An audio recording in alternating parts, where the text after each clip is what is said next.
Good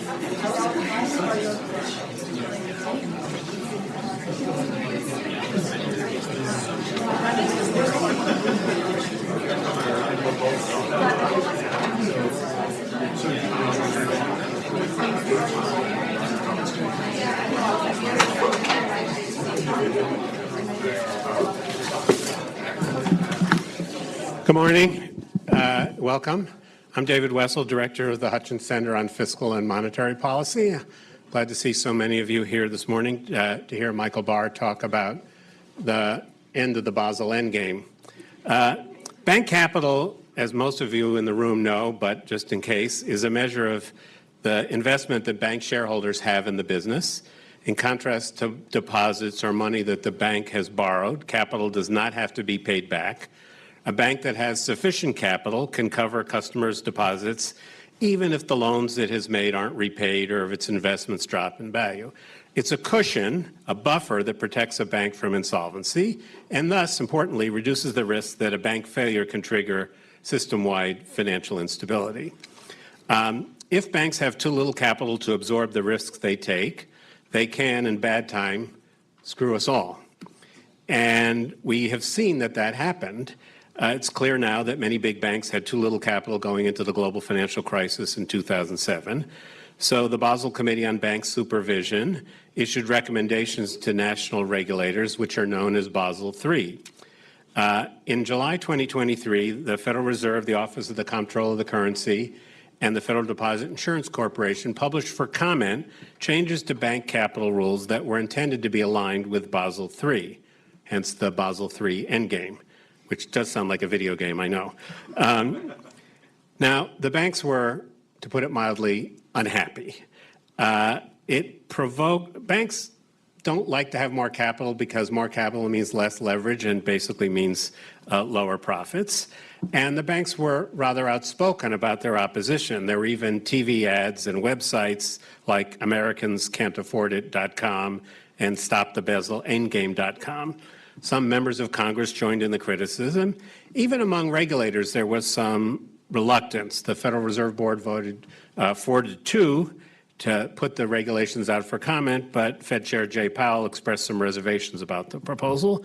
So both Chair Powell and Vice Chair Michael Barr promised broad and material changes. So today, Michael Barr joins us to preview those changes.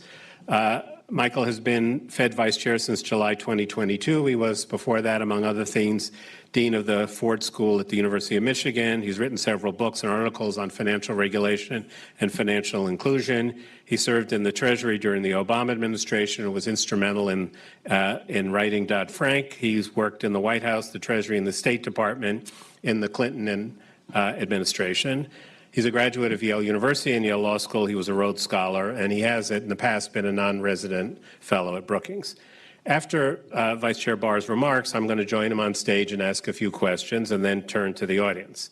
Now, important, because this event falls within the Fed's blackout period, Michael Barr is not going to talk about interest rates.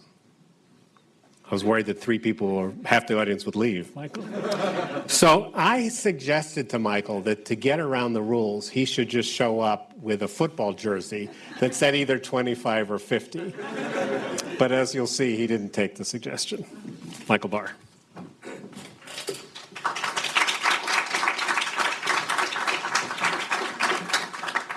Thanks very much, David, and thank you to the Brookings Institution for hosting this event. Thanks for all of you for being in the room today. Since I joined the Federal Reserve Board as Vice Chair for Supervision, I've spoken many times about the importance of bank capital to the safety and soundness of banks and the stability of the financial system.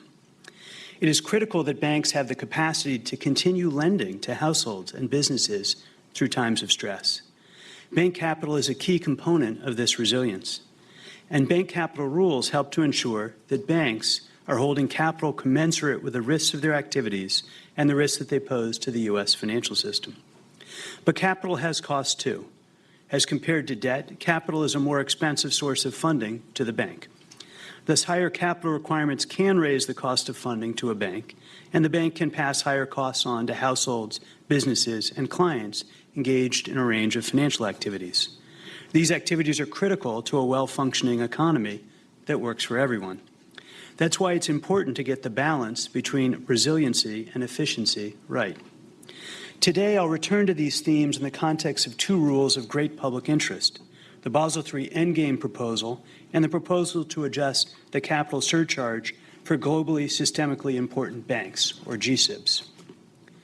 A little over a year ago, the board sought comment on these two proposed rules, which would modify risk-based capital requirements for large banks. We received a great number of comments on the provisions in the proposal, as well as on the justifications and analysis that underlie those provisions. Since that time, we have been hard at work analyzing the comments and the data we collected to evaluate the combined impact of these proposals. We have spoken with a wide range of stakeholders, including banks, academics, public interest groups, consumers, businesses, other regulators, Congress, and others. And as you would expect in a project both as technical and as consequential as this one, I've had many productive meetings with board colleagues and our fellow bank regulatory agencies, the FDIC, and the Office of the Comptroller of the Currency. This process has led us to conclude that broad and material changes to the proposal are warranted. As I've said, there are benefits and costs to increasing capital requirements. The changes we intend to make will bring these two important objectives into better balance in light of the feedback we have received. The changes to the endgame proposal have been a joint effort with my counterparts at the FDIC and the OCC. I intend to recommend that the board repropose the Basel endgame and G-SIB surcharge rules. This will provide the public with the opportunity to fully review a number of key broad and material changes to the original proposals and provide comment. We will accept public comments on any aspect of the Basel endgame and G-SIB surcharge proposals. The changes in the endgame reproposal will cover all major areas of the rule: credit risk, operational risk, and market risk. Banks with assets between 100 and 250 billion in asset size would no longer be subject to the endgame changes, other than the requirement to recognize unrealized gains and losses of their securities in regulatory capital. These changes reflect the feedback we have received from the public, improve the tiering of the proposal, and better reflect risks. I will also recommend changes to the G-SIB surcharge proposal to better align the capital surcharge for a G-SIB with its systemic risk profile. Taken together, the reproposals would increase aggregate common equity Tier 1 capital requirements for the G-SIBs, which are the largest and most complex banks, by 9%. For other large banks that are not G-SIBs, the impact from the reproposal would mainly result from the inclusion of unrealized gains and losses on their securities in regulatory capital, estimated to be equivalent to a 3 to 4% increase in capital requirements over the long run. The remainder of the reproposal would increase capital requirements for non-G-SIB firms still subject to the rule by about 0.5%. While these proposed changes affect some of the most important aspects of the proposals, the agencies have not made final decisions on any aspect of the proposals, and that includes those are not explicitly addressed in the reproposal. The public should not view any omission of a potential change in these reproposals as an indication that the agencies will finalize a provision as originally proposed. We continue to consider comments already received on the 2023 proposal, and we will consider those comments together with any comments submitted on the reproposals as part of any final rulemakings. This is an interim step. Let me reiterate that we are open to comments on any aspect of the proposals. Now I will turn to the changes. I will begin with an overview of the changes I will recommend to the capital requirements for credit risk, which protect against the risk that a bank's loans will not be fully repaid. These changes include reducing the risk weights for residential, real estate, and retail exposures, extending the scope of the reduced risk weight for certain low-risk corporate debt, and eliminating the minimum haircut for securities financing transactions. First, I intend to recommend that the board lower the proposed risk weights for loans secured by residential real estate and loans to retail customers. The original proposal introduced a more risk-sensitive approach for residential real estate and retail exposures, but calibrated them to be higher than the Basel standards to promote domestic competitive equity. The agency has received significant comment on the proposed calibrations. Some commenters argued that the elevated risk weights would overstate the risk for these loans given their loss history. Others argued that the risk weighting would affect home affordability and home ownership opportunities, particularly for first-time homebuyers, minority communities, and low and moderate income borrowers, and could reduce the availability and affordability of retail credit. I will recommend that we reduce the calibration for residential real estate exposures so that it is in line with the calibration developed in the Basel process. With this change, all-in capital requirements, including for operational and credit risk, will be lower on average than they are currently for mortgages up to 90% loan-to-value, and about the same as they are now for mortgages up to 100% loan-to-value. With respect to loans to retail customers, I intend to recommend that we adopt the Basel standard with two exceptions. First, we would lower the capital requirements for credit card exposures where the borrower uses only a small portion of the commitment lines. And second, we would lower the capital requirement for charge cards with no preset credit limits. The second proposed change related to credit risk would extend the reduced risk weight for low-risk corporate exposures to certain regulated entities that a bank judges to be investment grade and that are not publicly traded. The original proposal provided this preferential treatment only to investment-grade corporates that were publicly traded, because the financial disclosure requirements for these entities facilitate market participants' assessments of their financial condition, which in turn provide additional information for banking organizations to use when assessing these entities' credit risk. There were many comments that the preferential treatment should be extended further, including to regulated entities that are also subject to substantial regulatory discipline and substantial transparency requirements. Consistent with our objective of increasing risk sensitivity and capital requirements, I plan to recommend to the board that we extend the reduced corporate risk weight to regulated entities, including regulated financial institutions that are not banks, such as pension funds, certain mutual funds, and foreign equivalents that are investment grade but not publicly traded.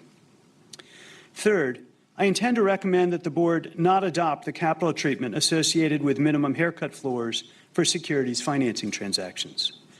The proposal included heightened capital requirements for repo-style transactions and eligible margin loans that did not meet minimum margin requirements. While consistent with the Basel standard, several other major jurisdictions have not adopted this approach. Not adopting the minimum haircut floors will allow time to seek greater international consensus on this important topic before deciding on whether and how to implement such an approach in the United States. Let me speak next to the treatment of tax credit equity financing exposures. I plan to recommend that we significantly lower the risk weight for tax credit equity funding structures, given the lower inherent risk in these structures compared to many other equity investments. The revised lower risk weight for these exposures of 100% would reflect this lower risk and be consistent with the approach we take for other tax credit investments, such as the low-income housing tax credit. Next, let me speak about three changes I intend to recommend for the proposed capital treatment of operational risk, which is the risk of losses from inadequate or failed processes, such as from fraud or cyber attack. First, I plan to recommend that we no longer adjust a firm's operational risk charge based on its operational loss history. This change will reduce fluctuations in a bank's operational risk capital requirements over time. Second, I plan to recommend to the board that we calculate fee income on a net basis in calculating its contribution to the operational risk capital requirements. The original proposal would have measured the contribution of fee-based activities based on gross revenues instead of net income, which is revenue minus expense. Moving to net income for fee-based activities, specifically by netting non-interest income and expense, except for operational loss, would produce more consistency in how operational risk is measured across bank activities, as interest and trading income and expense are already measured on a net basis under the proposal. This change would also produce more consistent operational risk requirements across banks, because the approach is less sensitive to the differences in accounting practices across banks. Third, I plan to recommend to the board that we reduce operational risk capital requirements for investment management activities to reflect the smaller historical operational losses for these activities relative to income.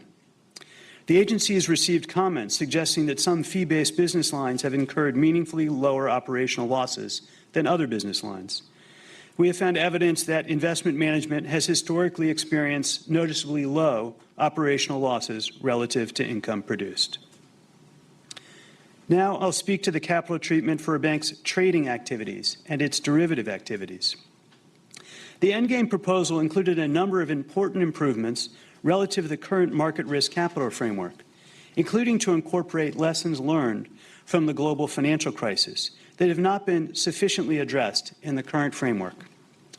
It would permit firms to use internal models to capture the complex dynamics of most market risks, but would put certain constraints on banks' models and provide fallbacks in areas where modeling practices are not adequate. We received numerous comments on ways to improve this part of the proposal. I plan to recommend that we make changes to facilitate banks' abilities to use internal models for market risk. For example, the reproposal will introduce a multi-year implementation period for the profit and loss attribution tests that are used to confirm that models are working as intended. This extended transition period would allow banks to gain experience with the tests and provide time to improve their systems and processes and address any potential gaps in data and model performance. In addition, the reproposal would contain a few additional adjustments to improve incentives for a firm to model its exposures. Moreover, we will clarify that uniform mortgage-backed security positions would be treated as having a single obligor, regardless of whether they were issued by Freddie Mac or Fannie Mae. This change will enable firms to recognize hedging across these securities. With respect to derivatives activities, I plan to recommend that the board adjust the capital treatment for client-cleared derivative activities by reducing the capital required for the client-facing leg of a client-cleared derivative. This change would better reflect the risks of these transactions, which are highly collateralized and subject to netting and daily margin requirements. This also would avoid disincentives to central clearing, a topic I'll return to later. Let me turn to tiering. The largest, most complex firms should be subject to the most stringent standards in light of the cost that their potential failure would impose on the broader financial system and thus on businesses and households. Under the reproposal, G-SIBs and other internationally active banks will be subject to the most stringent set of requirements, including the new credit risk and operational risk requirements and the revised frameworks for market risk and CVA frameworks. Capital requirements for large banks that are not G-SIBs can be simpler while still supporting resilience. I am recommending a number of changes to better reflect this principle. For firms with assets between $250 and $700 billion that are not G-SIBs or internationally active, the reproposal would apply the new credit risk and operational risk requirements. It would apply the frameworks for market risk and CVA frameworks only to firms that engage in significant trading activity. Further, the reproposal would revert to the simpler definition of capital, the numerator in the capital ratio, for these firms that is currently in place, with the exception of applying the requirement to reflect unrealized losses and gains on certain securities and other aspects of accumulated other comprehensive income, or AOCI. The reproposal would maintain this element to better reflect interest rate risk in capital, a problem that played a major role in last March's bank failures. For large banks with assets between $100 and $250 billion, the reproposal would not apply the credit risk and operational risk frameworks of the expanded risk-based approach, maintaining a simpler capital framework for these less complex firms. For these firms, the reproposal would also revert to the simpler definition of capital for these firms that is currently in place, again, with the same exception of applying the requirement to reflect unrealized losses and gains on securities and other aspects of AOCI. As I noted last July, we sought comment on proposed revisions to the G-SIB surcharge to better reflect the systemic risk of each G-SIB. In particular, the proposal would make adjustments to limit window dressing by requiring banks to report indicators as average values instead of on a point-in-time basis. It would also reduce cliff effects by calculating a G-SIB capital surcharge in 0.1% increments instead of 0.5% increments. And the proposal would adjust how we measure some systemic indicators to better align them with risk. The goal of the 2023 proposal was to improve the risk sensitivity of the G-SIB surcharge. Commentators provided feedback regarding the proposal's potential impact on certain types of activities, such as client clearing of derivatives. We are still considering all of these comments, but let me speak to a few areas where I will recommend making changes to the original proposal.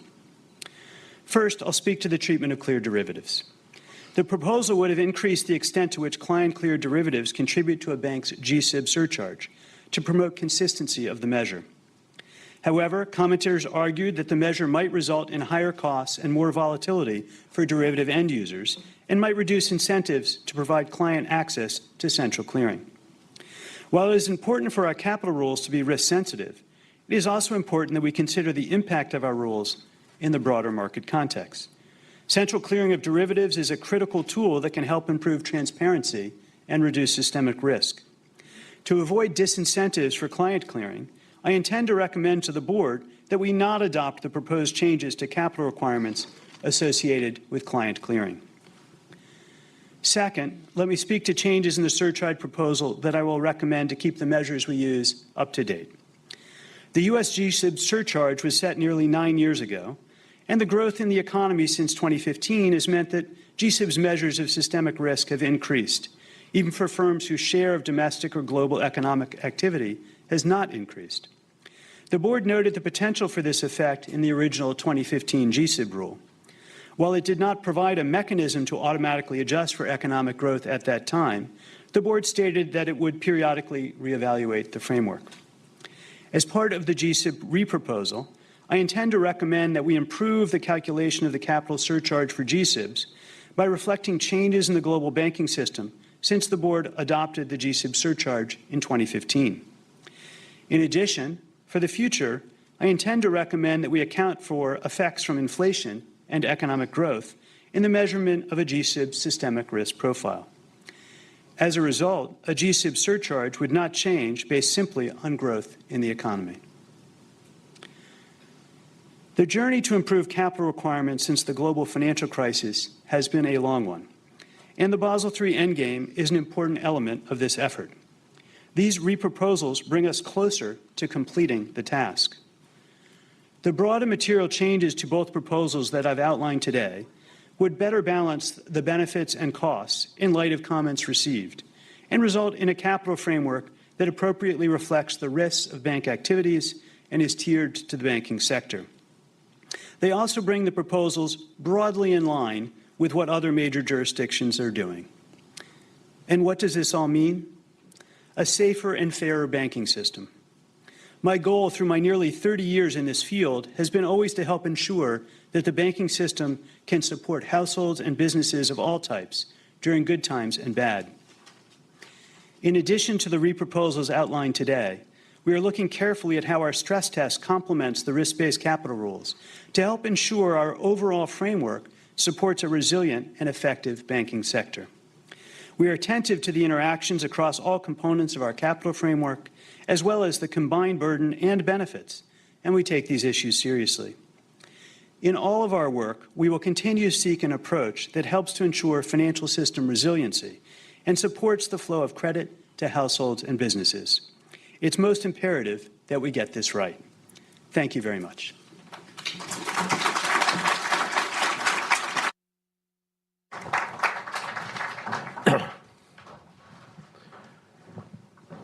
Thank you very much.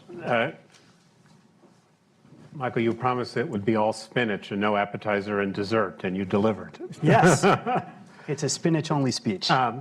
So I think the big question that comes to mind is, was your first proposal a mistake and you corrected the mistakes, or was the opposition for the banks so strong that you were forced to backtrack? Well, let me say, David, I have found on a personal level, and maybe this has happened to you too, that life gives you ample opportunity to learn and relearn the lesson of humility. And this is a tough area. It's a complicated set of areas. The work on this started in 2013, 11 years ago, when the Basel Committee started talking about changes to the market risk component of risk-weighted assets. And it's been a long journey, and this is an important part of that journey. I would say when we were working on our 2023 proposal, we had very fresh in mind the March banking stress, March 2023 banking stress, where we had 3 of the largest bank failures in U.S. history. And so when we were thinking about the various trade-offs and the calibration, how conservative to be, we were quite conservative. And what we got back in the comment process, a lot of commenters said, yeah, you were very conservative, but you didn't take into account enough potential unintended consequences. You didn't take into account enough the trade-offs involved in capital. And we heard those comments, and I think the proposal that we're putting forward soon is really responsive to that concern. Okay, can you talk a little bit about next steps? You described this as your recommendation to the board. What happens next? So I expect that given the importance of this proposal, we'll have an open board meeting on it. We should be able to schedule that soon. And we'll have a vote on that. The other, as I mentioned, the proposal was joint with the FDIC and the OCC. I'll let them speak to their own processes, but we worked on this jointly together. We'll then seek comment. So we'll put this out to the public. We'll have a 60-day comment period. We'll get comments back on the proposal. As I mentioned, we'll take comments on any part of the proposal from 2023, and anything we did or didn't mention in this reproposal, we'll take comment on anything. We'll take that comment back, and then we'll have to do the work that is required to analyze those comments, look at the additional comments we received, which we're still analyzing on the 2023 proposal, and then move to a final rule. So the usual comment period is 60 days. The banks will probably ask for more time. Were you rushing to get this out before the election? Did that have anything to do with? No, we're definitely not rushing to finish before the election. We do our work over the long cycle. As I mentioned, this rule process started in 2013. We're going to take the time to get it right. Okay, so let's talk a little bit about the specifics. For the globally systemic important banks, you said that on average, the increase in capital will be about 9%. And as I understand it, apples to apples, that's about half as much of a capital increase as you proposed in July 2023. That's right. Okay. And also, it seemed to me that there were lots of banks that have business models that are based on they have credit cards or they have wealth management, and they complained that they were being asked to put more capital aside than is necessary given their risks. So you've changed those things. We do. We have been responsive to comments really across the proposal. So, we heard some concerns about the effect on credit cards and charge cards, as you mentioned. And then this is because of how you think about the fact that I have a $20,000 limit on my credit card, but I might pay my bill every month and I don't have any balance. Right, exactly. So when you look at uncommitted credit lines like that, the right answer for how much capital shall be held against that is not zero, because we know that banks continue to lend to those customers, and so there's risk associated with that lending. The calibration we had was, in looking at the comments, too high. And so we brought that calibration down for both uncommitted credit card lines and for charge cards, which really have no preset credit limit. We've made adjustments to bring those, I think, better in line with the risks that we see in those products. So if I read this right, and I may not have, you've made changes, substantial changes to the amount of capital that banks have to hold against credit risk, and substantial changes to the capital banks have to hold against operational risk. But where you are still asking for substantially more capital is in the market risk. So the banks that will be asked to hold more capital are those that engage in lots of trading activities. Is that right? And what's the thinking there? That's right, David. So if you looked overall at, at our reproposal, the overwhelming bulk of the capital increase for G-SIBs is focused in trading-related activities. And these are really the activities that we saw from the global financial crisis, we've seen in other circumstances, can lead to significant losses, and as to which our current risk-based approach does not have sufficient capital. So you'll see in the overall framework that those trading-related activities are where the bulk of new capital will be focused.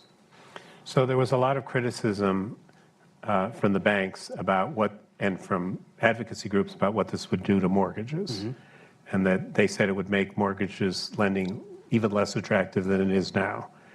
And you've scaled that back quite a bit, right? What was the thinking there? Yeah, so in our original proposal, we had increased the amount of capital required for mortgages for the very largest banks to make them, not only to adjust for risk, but to make them equivalent to the capital charge for smaller banks on average. And we've taken that extra element out, and we've gone back to the purely risk-based approach that was established in the Basel process. And as a result of that, for mortgage risk, mortgages that are at 90% loan to value or below will have a somewhat lower risk weight than they have today. And mortgages that are between 90 and 100 will have about the same as they have today. So there should be no negative effect on mortgages at all, and some positive effect on mortgage access. So one of the questions that I got from somebody online said, why are you going so easy on the banks between 100 and 250? We learned in March that you can do a lot of damage in that size. So what you actually are asking them to hold more capital, right? We are, yes. So, one of the things, again, we're looking at is the costs and benefits of the proposal. So after we made our set of, I shouldn't say after we made, after we looked through and analyzed the set of changes that we were thinking about on the proposal as a whole, and we looked at the capital impact on those firms, the capital that they would be required to hold under the reproposal was about the same as what they're required to hold now, other than this unrealized loss issue that I'll get to in just a sec. And so when we looked at that, we said, do we really need them to go through all of the process of creating new systems to comply with this new capital rule when there's no capital impact on how safe they are? And so that didn't seem like a trade-off worth making. So the big exception to that is, one of the lessons we learned from March 2023 is that interest rate risk management is super important, and that banks can fail because of poor interest rate risk management. And so we retained the original proposal that we made to include unrealized losses on securities in capital. And over the long run, that will have an effect of increasing capital for these firms and improving their interest rate risk management. So I think it's a good thing to do, and we kept that in the proposal, and that's, I think, an important part of the reform. Just to emphasize, so one of the problems Silicon Valley Bank had is they had a lot of bonds. The bonds weren't worth what they were because interest rates went up. That didn't used to be part of the capital calculation, and under this proposal it will be. Exactly, David. Let me ask you a couple of process questions. So first, do you have reason to believe you have, quote, broad support from your colleagues on the Federal Reserve Board? Yeah, so I spent a lot of time working with my colleagues on the board in developing this proposal. I do expect it will have broad support. 6 votes? 7 votes? Not going to vote count for you. It will have broad I hope you've done the support. vote count this time. It will have broad support. And you have a number of other proposals floating around, including one that would require some banks to issue more long-term debt. What is the status and timing on that proposal? Yeah, so let me say on the long-term debt proposal is a proposal that would require large banks, again, that are not G-SIBs. G-SIBs already have a requirement. But large banks over $100 billion would be required to hold long-term debt. And the reason for that is, as we saw in the March 2023 banking stress, when those institutions fail, they can cause problems not only for their own institution, but for the broader financial system. We saw contagion from those institutions affecting lots of banks all over the country. And so it's super important that they be resilient. And it's also really important that when they fail, they can be resolved in an orderly way. And so long-term debt does both those things. It helps improve the resiliency of the banking system and helps improve their ability to be resolved. And because you can just not pay back that debt. It becomes... Yeah, that debt explicitly is subordinated to all other claims. And so it can be, in effect, converted to new equity for the bank, and that bank can then either be sold, or there's time to break it apart and sell pieces of it, or it potentially could go back out into the market as a healthy institution. So it's a really critically important effort to improve the resiliency of banks. What we've done is we issued an advance notice of proposed rulemaking in 2022. We issued a proposal in 2023, and we expect next to finalize that. We got lots of comments on the long-term debt proposal. As with this rule, we're taking all those comments very, very seriously. And as we move to finalize the rule, we'll be incorporating a number of those comments into the next step, which is moving to a final rule. What's the timing on that, you know? I expect that we'll be in a position to do that, relatively soon in Federal Reserve terms. And what about, we learned a lot about how archaic the discount window was and some concerns about liquidity during the March 2020 thing. Where do we stand on looking at those regulations? Yeah, so I think that the discount window performed actually quite well during the March bank stress, and we used that to launch the Bank Term Funding Program, which thousands of banks across the country used quite effectively.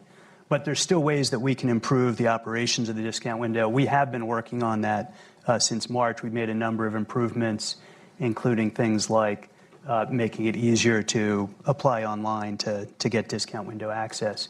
We'll continue that process. We're inviting comment from the public on ways that the discount window can be improved. And then in addition to that, one of the really important things that we learned in March 2023 is about banks' ability to use the discount window and to be appropriately prepared with the liquidity they need themselves. That was a very, very important lesson. In March 2023, there were a number of banks that were not prepared to use the discount window. They hadn't done the work required to pledge collateral. Some of them around the country didn't have legal agreements in place with the Federal Reserve. They hadn't done the basic kind of steps that they needed to be prepared. So as a supervisory matter, we've been working with banks to say, if the discount window is one of your contingency funding planning ideas when you get into stress, you need to show us that you're ready to use the discount window. And banks have significantly improved their liquidity preparedness over the last year and a half. From March 2023, for example, to March 2024, banks pledged an additional $1 trillion of loan collateral and securities collateral to the Federal Reserve's discount window. That makes the financial system safer. That's a good thing. We are looking at, and I've said this in several speeches, at ways to develop a proposal, a regulatory proposal, on discount window preparedness, on liquidity risk management, making sure that banks are ready and able to use the liquidity sources that they are relying on, and making sure that assumptions about depositor behavior are in line with lived experience. And all of that, I expect, will package together in a proposal, again, in a relatively soon period of time. And we'll invite comment on that. It'll be the first stage of that proposal process. Will banks be able to use access to the discount window as part of their liquidity plan? So right now, this gets very technical very fast, but right now, banks are able to use the discount window as part of their contingency funding planning. And they're able to, if they can demonstrate effective use of the discount window, include it in their internal liquidity stress test. So that exists already. The kinds of things I'm talking about are requirements that are in conjunction with those. Let me ask you one more question about Basel before I turn to something else. So I think you mentioned this. Not everything in this recommendation you're making to the board is consistent with Basel. That's correct. Why, and what are the implications of that for keeping the collective attempt to raise bank capital standards? So, I've said many times when I testify in Congress, if we think that there needs to be an adjustment to an international standard to make it work for U.S. banks in terms of their resiliency, we can make adjustments. So the Basel Agreement is not a treaty. It is a jointly developed international regulatory standard. And in the past, the United States has made adjustments to the Basel implementation in the U.S., both up and down. And that's fine. That is the normal part of the process. You wouldn't want a situation, I don't think, where we had to kind of slavishly follow whatever was agreed to in this global sense. And so we've made adjustments. Other countries have made adjustments too. I mentioned, the UK and the European Union made adjustments to their frameworks. Other countries have made adjustments. But the key thing is that, broadly speaking, we're all on the same page, and we will be with this set of reproposals in a broad sense. There'll be deviations that we've made. There are different deviations that the Europeans have made or the UK has made. But broadly speaking, we're all on the same page together on this. And I think that is very, very important. So deviating from Basel, you don't think is the beginning of erosion of the Basel III agreement? No, we're quite committed to implementing the Basel III package. Other jurisdictions are as well. We spent a lot of time talking to each other in the international regulatory community. And I think this will, in fact, reinvigorate the process. The other jurisdictions want to know that the U.S. is going to finalize Basel III. And we are. And this is a demonstrable step in that process to finalize Basel III. So let me ask you one more question about just the banking system in general, and then I'm going to turn to the audience. So it's conventional for people in your job to say the banking system is sound and stable, and so we posit that nobody should run to the bank after this speech. But when you look across the horizon, what are the risks that you are paying the most attention to? Is it commercial real estate? Is it consumer delinquencies? Is it banks' preparedness for a big change in interest rates? Where are the risks that you look at? Well, first of all, David, let me say that the banking system is sound and resilient. We are and always do. Trying to preempt that. We are and always do look at risks across the system. Commercial real estate is an area that we're watching very carefully. There's not a one-size-fits-all risk assessment about commercial real estate. But some types of commercial real estate, for example, in the office sector, in downtown markets, in particular buildings, is higher risk than, say, a multifamily property in the suburbs where you're not seeing any problems at all. So we try and carefully calibrate that look and understand that CRE risk is heterogeneous. We do expect banks to be managing that risk carefully. The global pandemic, as you know, changed the nature of work and where we work and how we work, and that has put enormous pressure on some office CRE and other issues. But so there's that issue, and then on top of that, in a rate environment that has been elevated, it may be difficult for firms to refinance. So that's one area. I'll tell you a non-financial risk we worry about a lot is cyber risk. We're very attentive to banks being sure that they are not only working on prevention from cyber attack, but also resiliency in the event of successful attack. They're both equally important because we know that those events occur and they can be successful. So we're quite focused on cyber as another example. We do and are looking at how banks have been managing their interest rate risk during this period. A number of institutions that I mentioned have unrealized losses, and they need to manage through that. It can hurt their earnings. It also can, as we saw in March 2023, lead to insolvency. So those are all areas that we're looking at. And some institutions have a combination of CRE risk and interest rate risk, and also elevated uninsured deposit levels. And that combination presents an additional risk factor that we want to be careful to look at. We're obviously looking at geopolitical risks. We live in a very complicated world, and internationally active banks are exposed to those geopolitical risks. They are very focused on managing those risks, and we want to make sure that they're managing those risks. So that just gives you a little flavor for some of the things we're thinking about. I'm going to take 2 or 3 questions and let thing. Katanga, do you want to start? Wait for your mic. So identify yourself, and remember, a question is a question, not a speech. Katanga Johnson here, reporter, Bloomberg. Thanks so much for sharing today. 2 questions, one on substance and then one on process. On substance, I'm just curious whether for banks outside of the G-SIBs, do you anticipate under these revisions that their capital would go up or go down relative to today? And then a second question on process. I know you won't speak to other agencies than the Fed, but I wonder if you have an expectation as to whether there's broad consensus among all of the principals who would have to vote on the plan. And if not, would the Fed go alone on these revisions? Thank you. So let me violate my rule. Those are 2 questions. You want to just take them? Yeah. Okay. On net, the large banks over $100 billion that are not G-SIBs, will see their capital go up after the reproposal is implemented. And the overwhelming bulk of that increase will be because of the inclusion of unrealized losses in their capital requirements. The other changes are going to have very modest effects on those institutions. In terms of process, I can only really speak to, my board. I've spent a lot of time with my board. I believe that this set of reproposals will have broad support on my board.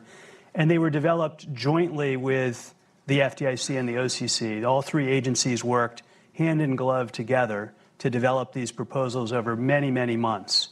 And I'll let each of the other agencies speak to their own processes. Thanks. Over here.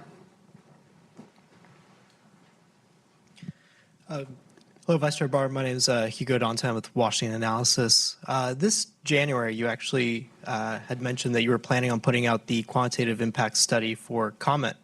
Do you anticipate that going out with a reproposal? Thanks. Over here. Doing a great job, Georgia.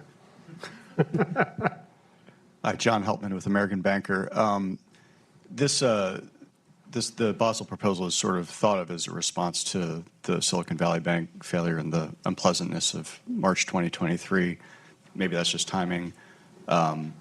Should we still think of the Basel proposal as a policy response to SVB, or is it more than that, less than that, or qualified? Thanks. Gentleman here.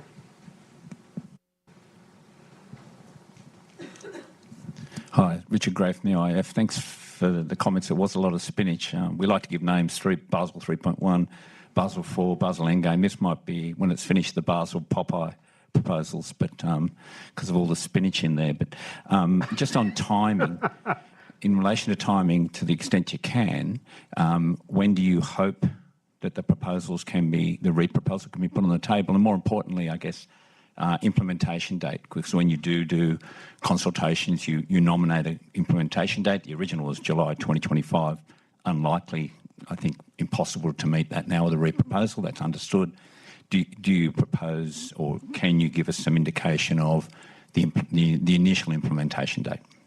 Okay, so why don't we start with, is this a response to CVB or something broader? Yeah, so the Basel process that I mentioned is one that started in 2013. And so our proposal that we issued in 2023 was in part a response to the March banking stress, but also in large part a response to the global financial crisis. So it's been in train for many, many years, and it's really finishing the work that started right after the global financial crisis. And as I mentioned, the proposal has really at its heart, in terms of increases in capital for the trading and derivatives activities of the largest banks, primarily the G-SIBs. The changes that are most directly responsive to the March banking stress are those that are related to the inclusion of unrealized losses in the balance sheet and capital treatment for large banks, banks over 100 billion. So you can think of them as both and. So can you explain first what a quantitative impact statement is, and then answer the question about, is there going to be another one? So let me go back to the 2023 proposal. So in the 2023 proposal, we had impact analysis that was based on a study that we conducted with the Basel Committee, based on the Basel framework, and based on balance sheets that were available to us at the time of that study. We included that impact in our original proposal in 2023. We decided to go above and beyond what is required under the Administrative Procedure Act by asking for additional data as part of that proposal. And that's the quantitative impact study, or special data collection, as we call it internally. So that special data collection was designed to be based on the most recent balance sheet of the banks, so that give us more recent data, and also be based on the precise contours of our NPR, our Notice of Proposed Rulemaking, so we'd get more detailed, more granular data. And that worked. So we got lots of information back from the banks. We had to do a lot of back and forth with them to correct errors or to correct omissions. We got that information back. We cleaned the data. We've analyzed the data. And that will be part of the package that I recommend to the board that we put out for comment. So people will be able to see in detail the special data collection, not only as it applied to our original proposal in 2023, but as it relates, more importantly, to the changes that we're making. So people can understand the changes we're making in light of that updated data. And as I promised originally, people can comment on that. So, is that responsive to the question? Good, thank you. All right, and timing. So timing, we are going to put this out for comment. It's a 60-day comment period. We're going to have to analyze those comments. We also need to continue to do the work we've been doing in other areas of the rule that I didn't mention, where we got lots of comment and are working our way through what those might mean for a final rule. So that will take some time. In terms of an implementation date, our original implementation date was notionally based on the idea that banks would have 1 year between finalizing the rule and beginning implementation. And we would follow that same basic approach here. So whenever it is that we finalize the rule, banks would have a year to begin implementation, and then there's a phase-in period for all the provisions.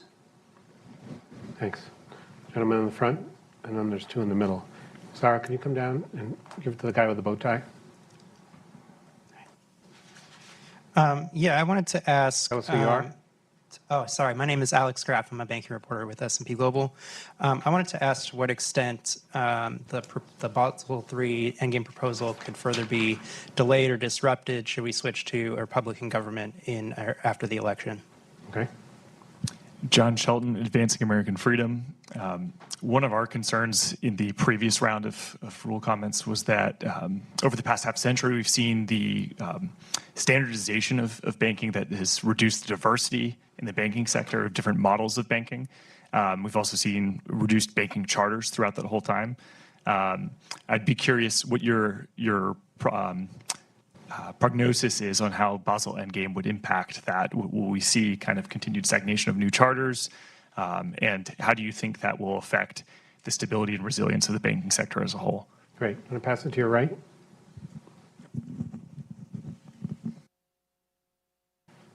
Hi, I'm Takeo Kobori from the Japanese Financial Services Agency. I think the proposals you mentioned today are mainly geared toward the U.S. banks, but are you considering any additional regulatory changes for foreign bank organizations? Great. All right. So what happens if the Republicans take control?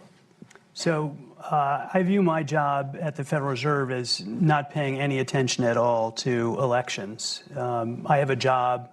The Federal Reserve is an independent agency. I have a fixed term of office. I just do my job.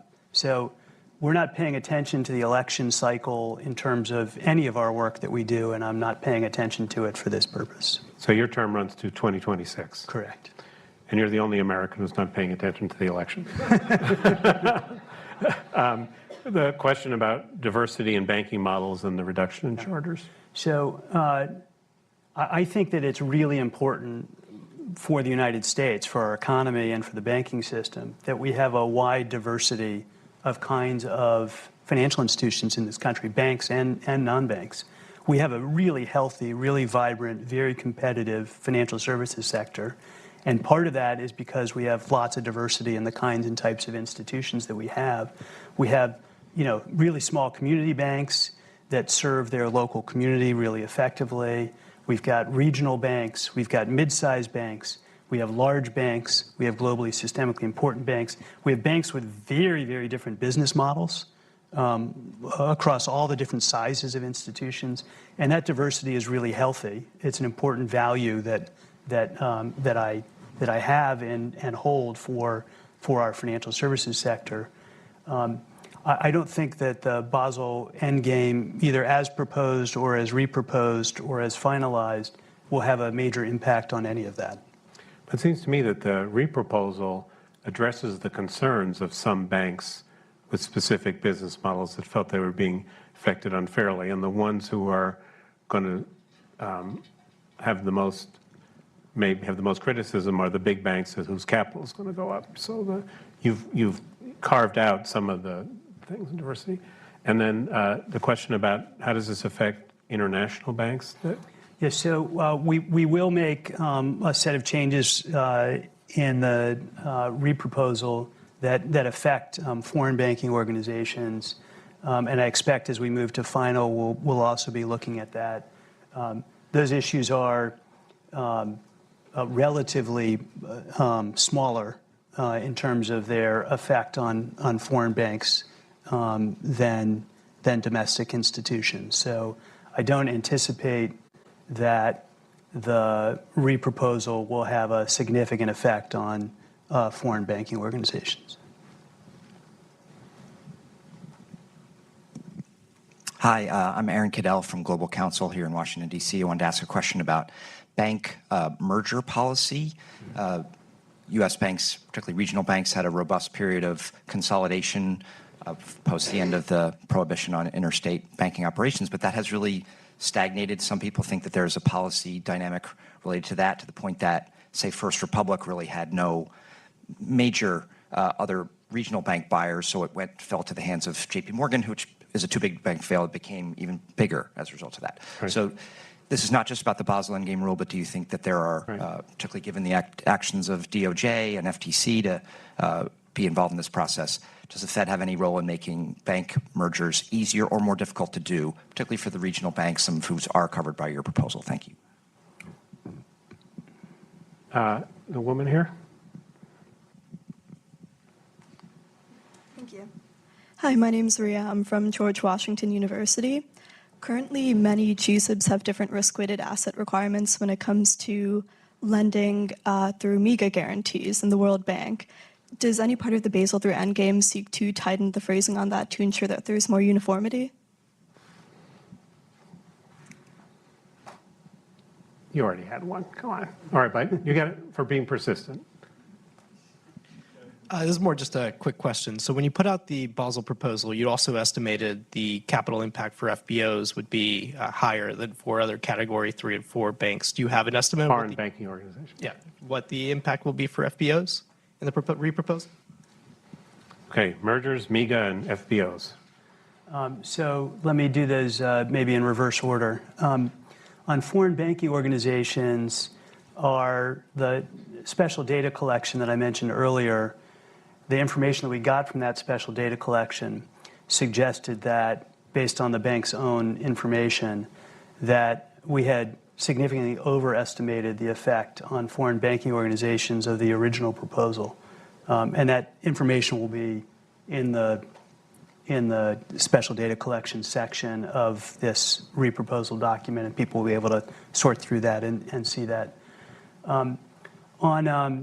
On the G-SIB's interactions with international organizations, those are treated similarly for all of the G-SIBs, and they're taken into account in the way that you would take into account any counterparty exposure. So that's, I think, not not an issue that we're addressing in this package. On bank mergers, I've said many times, and I'll say again today, that I think that mergers and acquisitions can be a healthy part of any sector, including the financial services sector. We don't have a policy for mergers, and we don't have a policy against mergers. We have a set of statutory factors that we review on financial stability, on competition, on convenience and needs of the community, and on financial and managerial factors. And we methodically analyze those factors. That's our job as regulators. So we're not trying to put a thumb on the scale either in favor of mergers or against mergers. Since I've been there, we've had a number of mergers that have gone through the board just fine. And I would expect that we'll have other mergers that don't go through the board. That's just sort of the nature of what we're supposed to do. We have to review the statutory factors Congress set out for us. In terms of why there hasn't been more mergers, I would have put more emphasis on just the state of the banking system and the fact that a number of banks that would like to effectuate mergers have unrealized losses that make it difficult for them to merge with an institution because upon merger, those losses become realized. And that is a much bigger driver of this question than anything else. Let me ask you one final question. After the March 2023 episode, you wrote a report that was quite critical of the quality of supervision in the Federal Reserve System. How far along are you in fixing those problems? Are you halfway there, 10% of the way there, 90% of the way there? David, let me just back up a second and say, I thought it was really important after SVB failed that we do a critical self-assessment of our own work. It's what we ask banks to do if they get themselves into a mess. The first thing we say is do your own self-assessment. And so we took that on. Chair Powell and I decided it would be really important for me to lead that right away.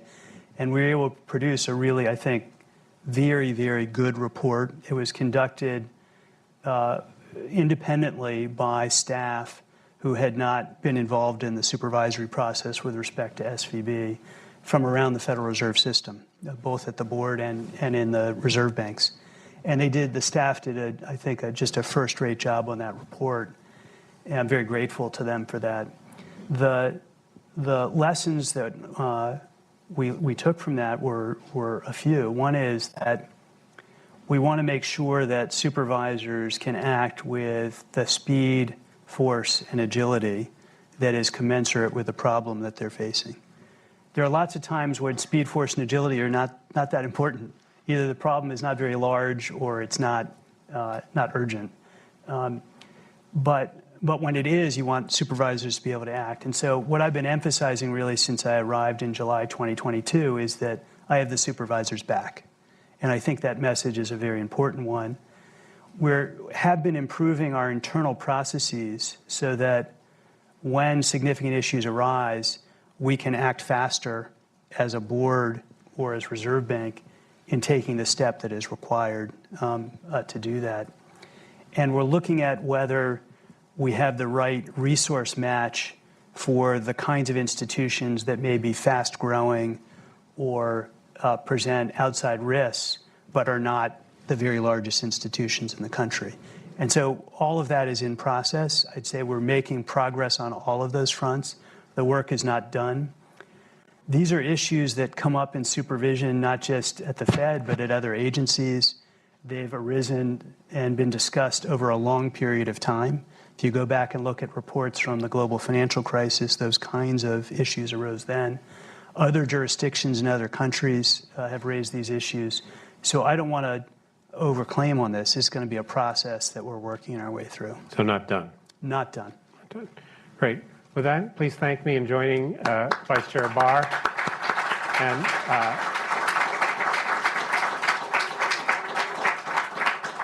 thank you for the good questions. And our facility staff would appreciate it if you have coffee cups or plates at your feet to put them in the trash barrel at the corner of the room. Thank you.